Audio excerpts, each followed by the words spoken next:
Hello everyone, today I'm covering some recent events in the game Politics and War. In short, a large coalition has formed to defeat the Rank 1 Alliance and its allies. Thousands of people are involved on both sides, which is really cool. However, the declaration of war is not so cool. In a word, it is delusional. In a couple of words, it is objectively wrong. In several words, why would they do this? There is a good reason to fight Eclipse. They are the Rank 1 Alliance, and they're successful, and this coalition wants to take them down. It is a tale as old as time. You taste the silver sketchy, you taste the crown, you thirst for blood from the roses in hand. Whoa, you spell for sash and scepter, music to dance as they crown you king of Sheepy's land. You know, they could have just said that, I want to win, but they didn't. Instead, they've written 4 pages about game health. They're not doing this for themselves, they're doing this for us. Well, since they're doing this for us, then let's read what they're saying and think about it for more than 2 seconds. But first, a brief pause. Could you hear that? That was the sound of 50 of the game's diplomats pumping their fists in the air. They can't criticize this post without getting in trouble, but they also have to tell their members not to talk about it. Now they can just share this video. Let's start from the top. Sketchy, the leader of Singularity, is making this forum post on behalf of their coalition. He is currently paperless, which means he doesn't have any official allies. I personally wouldn't choose him to speak on behalf of the coalition, because half the coalition hates him and the other half will hate him after the war. That's the funny thing about having no allies.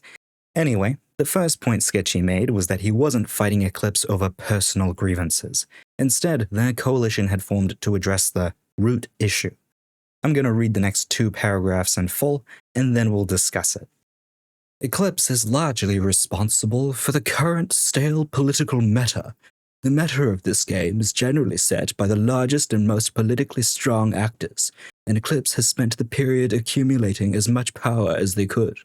Eclipse dismantled their rival sphere and then proceeded to expand their own. More importantly, Eclipse has done everything in their power to ensure no one else can take any sort of proactive actions unless expressly permitted by them. Rather than be content to fight a rival of their own, they have consistently attempted to control the flow of the game on all fronts, leveraging their sphere size to do so. In short, Eclipse is killing the game. Everyone is going inactive because Eclipse doesn't like war. Well, damn. Thousands of people are supporting this message, so it must be true. Eclipse, with its 250 members, is somehow stopping the other 5,000 players from pressing the Declare War button. I'm not a big fan of Eclipse for reasons I may explain later, but you can't argue with the numbers. They are either the most competent alliance in the history of the game, single-handedly manipulating world affairs by simply sitting on their ass, or the coalition that is attacking Eclipse helped them stagnate the game. Either Eclipse is Sheepy's gift to politics, or they're being scapegoated by their former allies. It's really one or the other. Thankfully, I don't have the memory of a goldfish, so I remember who their allies were. Eclipse teamed up with the Syndicate in January of 2024, then they teamed up with Rose and Singularity until November, then they teamed up with the Knights Radiant in December, and then they helped the Syndicate, Event Horizon, and Rose in March and May of 2025 under the table. Now let's have a look at this coalition. I wonder who's in it.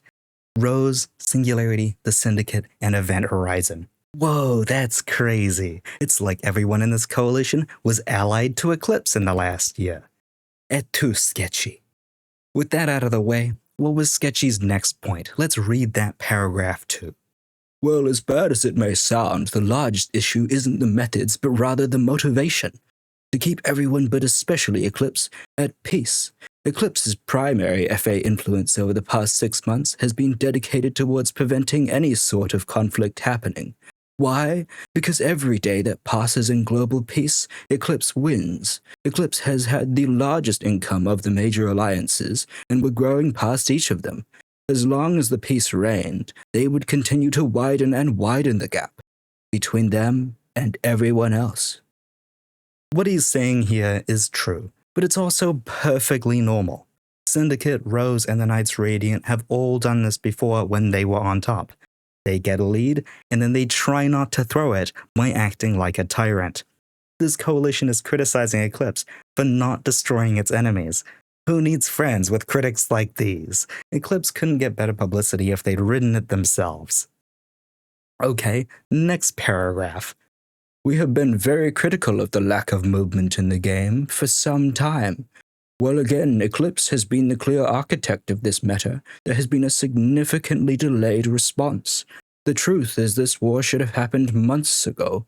I suppose it is better late than never, and hopefully now that it has finally come to pass, some of the hang-ups that were clearly preventing people from working together pass, and we start to see more dynamic moves being made. We're at the end of page 1 and he's already saying it's dynamic TM. However, that isn't the part that sticks out to me. According to him, something happened over the past few months that delayed this war. I wonder what that could have been. Oh yeah, it's that convention that Rose, Eclipse, Singularity, and the Fighting Pacifists created. The one every top 30 alliance joined. What was the purpose of that thing again? Oh yeah, it was to unite the entire game against Camelot and any other small alliance they didn't like and permanently remove them from the game. Why were they doing this? Because Camelot withdrew from a non-aggression pact and launched a war. Well, I find it hilarious that Sketchy and every other alliance involved in this war came together a few months ago and said that non-aggression pacts are the most important thing in the game. These alliances probably formed this pro-war coalition while they were in a game-wide anti-war coalition. Calling them hypocrites doesn't do them justice because only half of them are self-aware. Oh fun, the next 2 pages are a Q&A. What about the Syndicate? What do you mean, what about the Syndicate? They're in your coalition, Sketchy. Another point that has been made is how can Eclipse be criticized for something the Syndicate has done? Syndicate has been at peace for longer than any other major alliance. 13 months to be exact. The answer is simple. It is not the same. Why was Syndicate allowed to be at peace for so long? The answer isn't complicated. Their natural rival, at least on paper, the only power in this game that could have sought to realistically challenge them, did not want to do anything, and that power was Eclipse. His argument is that Eclipse and the Syndicate should have fought each other. Eclipse didn't attack Syndicate for 13 months, so they're bad. I guess he forgot that they fought the Knights Radiant and Rose during that time, which were both more powerful than the Syndicate. The Syndicate didn't attack anyone in 13 months, but their leader changed recently, and they declared this war, so they're good in his book. You know what? Sketchy's right. They're not the same. Changing one player's rank does not make up for the fact that Syndicate didn't play the game for over a year. The best part is that I wouldn't even be criticizing the Syndicate for this if you didn't mention it. I want to say you're trying to protect them, but I don't think you are. I think you know this argument is terrible and you're feeding them to the dogs. And Singularity is still casting stones and trying to get the last laugh. Well, the next question is literally a repeat of what he said earlier and what we, the audience, would have realized in 5 seconds. So Eclipse should have rolled people. I recognize that in a way I am criticizing Eclipse for not being a tyrannical warlord. I am arguing that their insistence on enforcing global peace is worse than them using their advantage to smother the competition. Remember how I said at the start of the video that he was objectively wrong? Well, he is objectively wrong. We don't want the Rank 1 Alliance to go around dogpiling their enemies. And his argument is that if Eclipse acts like a tyrant, then people will rise up against them, and that'll be good for the game. Ultimately, that just devolves into a small minority tyrannizing the rest of the game in perpetuity. Or, if Eclipse is more charitable, it results in a hegemony and they win. We all know that alliances suck at balancing, and if given the option, they will bandwagon against their enemies. His conclusion sucks too. What happens next? Right now, the mood I'm getting from a lot of people is one of hope. Hope that this game will be more interesting and that we are entering a more dynamic era of politics. I hope that ends up being true. This 1 or 2 globals a year nonsense is killing the game. This ridiculous growth meta, the constant desire to outgrow other alliances through passive farming rather than war, has got to stop. Eclipse maintained this dynamic for as long as they did because they knew it only benefited them. To all of the non-majors, as many of you must know already, you will not catch up by sitting and farming. Each day you allow that to continue. The largest alliances will expand their lead on you. Each day the majors are not fighting each other, you are losing. and hopefully we will see something new spring from this. That is all I have to say for now. I haven't seen any players that are optimistic at the moment. The game is in a terrible state, and scapegoating Eclipse is not going to make the situation any better. If you wanted to change the game, you could have simply said, the game is in a bad place right now. We want to change it after the war, and we invite Eclipse to do it with us. You had the option to avoid blaming anyone and create the broadest possible coalition for this change that every member wants. And instead, you sabotaged it by making it a declaration of war and a narrative against Eclipse and all their allies. Half the game is now predisposed to hate whatever change you attempted, not least because it's built on a foundation of lies. Oh, and the best part, if you scroll down into the comments, then you'll see people asking whether this war will end in a non-aggression pact. Getchy answered yes. Keep in mind, all of these alliances joined a convention to enforce strict non-aggression pacts a few months ago. The strict non-aggression pact means you can't withdraw from the pact even if the other side breaks it. If you break it, then you get politically isolated and rolled. And the non-aggression pact persists over mergers and rebrands, and it covers everyone in the war, including your own side.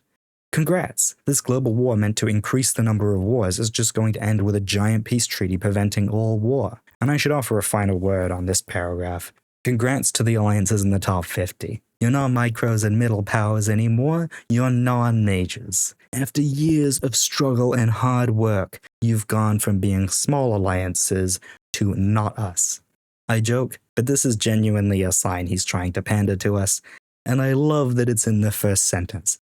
Anyway, his argument is that the big alliances are growing faster than the small ones, and therefore the small alliances should team up and attack the large alliances. There's only one problem with this argument. It's completely wrong. The growth of the big alliances has been severely curtailed because of changes to the game mechanics. There has never been a better time for small alliances to catch up, and the way you do that is by staying at peace. Let the big alliances destroy each other. That's none of your business. I'm missing the part where that's my problem. If you don't want to catch up and be rank 1, that's great. You should fight the other small alliances around you for reasons that you care about, rather than some big alliance you know nothing about. Oh, and if you want to know which big alliances are stopping war between small alliances, the answer is simple, and we all know it. It's all of them. All of them have protectorates and will dogpile you over the smallest raid or spy up. That won't change regardless of which alliance is rank 1, because they're all proud, and that's not gonna change. Huh, this video is about 4 pages too. Again, it's like poetry, so if they rhyme, Mm-hmm. every stanza kind of rhymes with the last one. Hopefully it'll work. Okay, that was fun. I actually had a lot of fun making that thing.